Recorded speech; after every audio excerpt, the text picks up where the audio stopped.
Beautiful day down here at the ramp. Welcome back, guys, to the greatest show on earth, and that is the Miami Boat Ramps channel.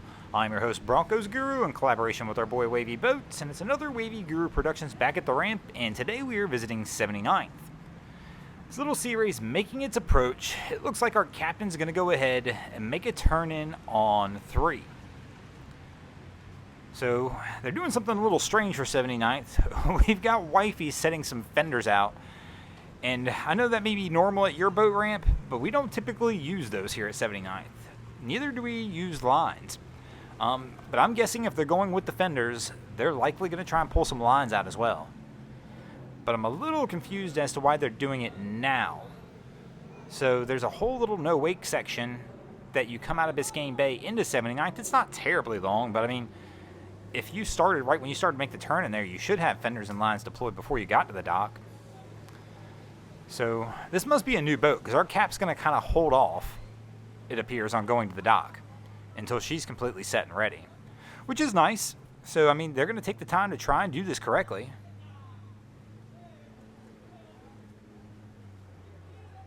And she's setting it up on the stern, and, I mean, then we should just have a bow line to go. And Cap's actually doing a decent job holding it here, because this wind and current's trying to push off of 3 back over toward 2. So she tosses the line up there.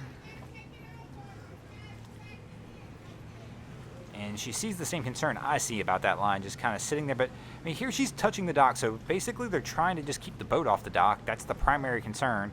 I probably would have went ahead and tied that line, though. Instead, no, we're going to go ahead and try and focus on getting a line off the bow of the vessel and just let it ride and see what happens. They look a little bewildered now for some reason, though, because our whole process has just kind of come to a stop. So Cap looks like he's trying to get the bow back around, and there we go.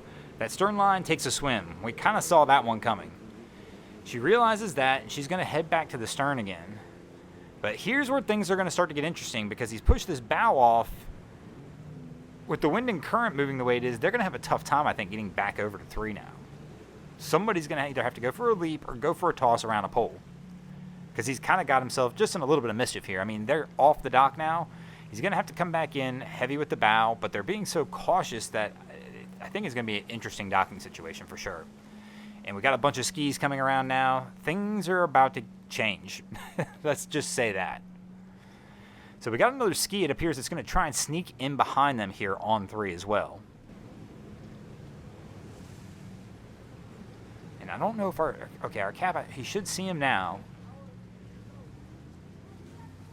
And the lady in the bow is telling them to move, that basically this is their dock. And with a prop spinning in front of you, I probably would get out of the way. But now they're under pressure. So we've got somebody else on the dock. And if they weren't feeling pressure before, they are now. And we're 3 minutes and 20 seconds into this of them just trying to get onto the dock. So Wifey's stepping up into the bow. It looks like her husband's going to try and get him over there and let her go for a leap.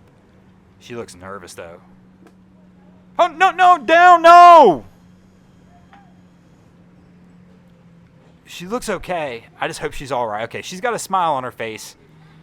So she's all right. Watch the prop. Hopefully Cap's either got this motor off or in neutral. It looks like it's still on, though.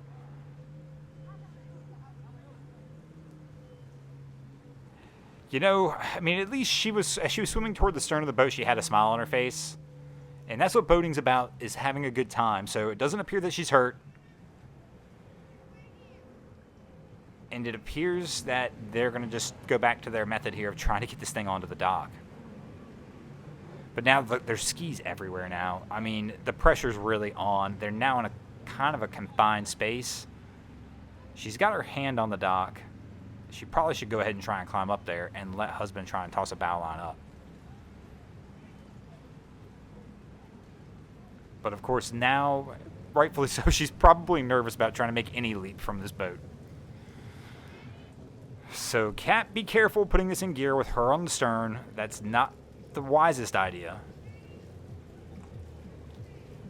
And watch out, we're going to hit the ski or the dock.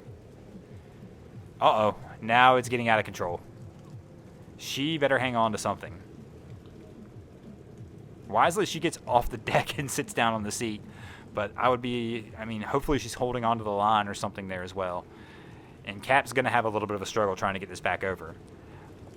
If it was me at this point, I don't care about anything. Go ahead and put it on 2. I know you took all this time getting the fenders ready. Let the wind and current push you into 2. You're going to have an easier time. So they're going to get an assist here from one of the skis and see if the skis can get them pushed over.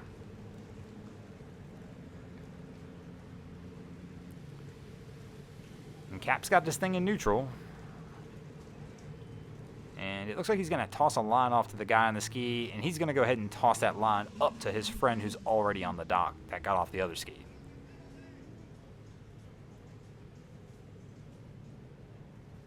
We'll get a successful handoff there. That should get this bow pulled over. I'm sure he's going to make sure to push off the dock so, once again, his beautiful new boat doesn't get injured. This is what happens, though, if you're too cautious sometimes. So when I say that, he was doing everything in his power to make sure his boat didn't get injured, but almost injured his wife or girlfriend in the process. I understand she went for the leap on her own, but once again, guys, we got to do a little better on that one. I really can't tell what the debate's about here, but my man's not happy at all. But what it looks like is they've got 2 skis and 7 people. And so I think they're all arguing over who's going to the sandbar first. He is definitely not happy about it, though. Whatever the decision was, it was not the decision he was wanting to happen.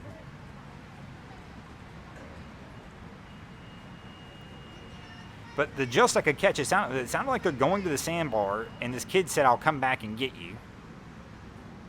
And all of a sudden, all hell broke loose, and they were all arguing about it.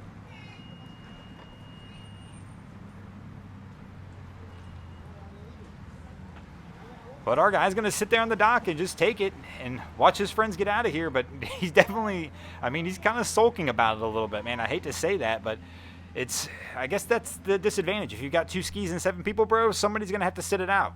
It's just the way it is sometimes. But this is the crew that's going to head there first, and then we'll see now. I don't know. If my friend was throwing a hissy fit, I might not come back and get him. But I'm sure this crew will come back here and do the right thing and pick their boy up off the dock. But they're on their way out of here. We're going to get out of here as well. Thanks for watching. I hope you enjoyed this episode of Miami Boat Ramps. If you did, please check out our other content. We have Wavy Boats, who does a bunch of great things down at Haulover Inlet. My channel, Broncos Guru, we do some great comedy boating videos there as well. And of course, we've got Boats vs. Haulover, where man and machine take on Mother Nature down at Haulover Inlet in Miami, Florida. And if you guys haven't already, go ahead and drop an anchor on the subscribe button here.